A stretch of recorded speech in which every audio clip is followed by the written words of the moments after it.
नमस्कार, स्वागत है आपका मनी 9 पर। मैं हूं आपके साथ अंकित राज सिंह और आज हम बात करेंगे एक ऐसी सरकारी स्कीम के बारे में जिसमें आप नियमित निवेश करके अपने रिटायरमेंट के बाद एक मोटी पेंशन पा सकते हैं। और जब हम यहां पर मोटी रकम की बात कर रहे हैं तो हम बात कर रहे हैं हर महीने 1 लाख रुपए की पेंशन की। सबसे पहले समझते हैं कि आखिर ये स्कीम क्या है। तो आपको हर महीने कितना निवेश करना होगा और आपको 1 लाख की पेंशन कैसे मिलेगी, ये सब कुछ जानेंगे हम इस वीडियो में। तो स्कीम का नाम है नेशनल पेंशन सिस्टम यानी कि एनपीएस। आइए जानते हैं कि कैसे आप इसमें निवेश करके अपने भविष्य को सुरक्षित बना सकते हैं। तो सबसे पहले समझते हैं कि आखिर ये एनपीएस यानी कि नेशनल पेंशन सिस्टम क्या है। तो एनपीएस एक सरकारी रिटायरमेंट सेविंग स्कीम है जिसे 2004 में सरकारी कर्मचारियों के लिए शुरू किया गया था। 2009 में इसे प्राइवेट सेक्टर के कर्मचारी और आम नागरिकों के लिए भी खोल दिया गया। इस स्कीम में आप देश में कहीं से भी निवेश कर सकते हैं और आप अपने रिटायरमेंट के बाद नियमित पेंशन का लाभ उठा सकते हैं। अब समझते हैं कि आखिर इस स्कीम में निवेश करके आपको 1 लाख रुपए की मासिक पेंशन कैसे मिल सकती है। तो मान लीजिए आपकी उम्र 40 साल है और आप एनपीएस में हर महीने 20,000 रुपए का निवेश शुरू करते हैं। आप 60 साल की उम्र तक यानी 20 साल तक ये निवेश जारी रखते हैं। यदि आप हर साल अपने निवेश में सिर्फ 10% की बढ़ोतरी करते हैं तो रिटायरमेंट के समय आपके पास एक बड़ी जमा राशि मौजूद होगी।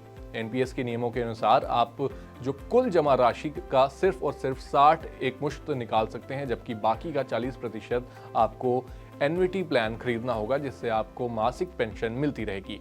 इस कैलकुलेशन के अनुसार रिटायरमेंट के बाद आपको लगभग 1 लाख रुपए की मासिक पेंशन मिलती रहेगी। और साथ ही अगर हम इसके फायदे की बात करें यानी कि नेशनल पेंशन स्कीम के फायदे की बात करें तो यहाँ पर एनपीएस में निवेश करके आपको धारा 80C के तहत 1.5 लाख रुपए तक की टैक्स छूट भी मिलती है। इसके अलावा धारा 80CCD के फर्स्ट बी के आर्टिकल के तहत करीब 50 रुपए तक की छूट का भी आप लाभ उठा सकते हैं, एक्स्ट्रा छूट का लाभ उठा सकते हैं। साथ ही आप अपने निवेश राशि को इक्विटी, कॉर्पोरेट बॉन्ड्स और गवर्नमेंट सिक्योरिटीज़ में अपने जोखिम के अनुसार आप इसे डिवाइड भी कर सकते हैं। और इसके अलावा अगर हम इसके एक और फायदे की बात करें तो यहाँ पर एनपीएस खाता पूरे भारत में पोर्टेबल है, यानी कि नौकरी बदलने पर या फिर अगर आप अपना जो एड्रेस है उसे बदल रहे हैं तो आपका खाता फिर भी एनपीएस में ही जारी रहेगा। इसके अलावा नेशनल पेंशन सिस्टम एक बेहतरीन विकल्प है उन लोगों के लिए जो रिटायरमेंट के बाद अपनी फाइनेंशियल सिक्योरिटी चाहते हैं। नियमित और अनुशासित निवेश से आप अपने सुनहरे भविष्य की नींव रख सकते हैं। हालांकि निवेश से पहले किसी भी वित्तीय सलाहकार से अपनी जो एडवाइस है उसे लेना ज़रूर आप यहाँ पे कंसर्न रखें। अपने फाइनेंशियल एडवाइज़र से ज़रूर इस स्कीम के बारे में उनसे पूछताछ करें, कितना अमाउंट आपको इस स्कीम के अंदर आपको हर महीने डिपॉजिट करना है, किस तरीके से जो आपकी 1 से 1.5 लाख रुपए की जो आपकी मासिक पेंशन है वो किस तरीके से आगे बन सकती है। उसके लिए आपको एक फाइनेंशियल एडवाइज़र की सलाह यहाँ पर लेनी होगी। लेकिन हाँ, ये जो पूरा सिस्टम है, ये जो पूरी स्कीम है, ये आपको इस तरीके का फ़ायदा ज़रूर दे सकती है। तो अगर आप भी अपने रिटायरमेंट की प्लानिंग कर रहे हैं तो इस नेशनल पेंशन सिस्टम पर आप ज़रूर ध्यान दें। साथ ही अगर आपको ये जानकारी पसंद आई है तो आप हमारे चैनल मनी 9 को सब्सक्राइब कर लें और जो बेल आइकन है उसे भी दबा दें ताकि आपको ऐसी और अपडेट्स मिलती रहें और आपकी जो फाइनेंशियल सिक्योरिटी का जो जिम्मा जो हमने उठाया हुआ है उस पर भी हम आगे आपके साथ काम करते रहें। तब तक के लिए आप देखते रहें money 9। Thank you so much.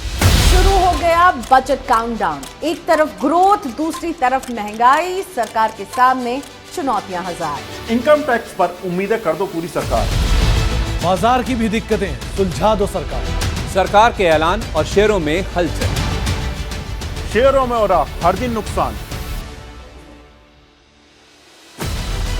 आपकी उम्मीदें और सरकार का एक्शन। अपना घर हो जाए, कुछ ऐसा कर दो जुगाड़। बजट का सबसे पहले मिलेगा एनालिसिस। मनी 9 पर होंगे बड़े एक्सपर्ट जो सबसे पहले आपके लिए करेंगे बजट को डिकोड। 1 फरवरी सुबह 8 बजे से बजट को समझिए आसान भाषा में, सिर्फ मनी 9 पर।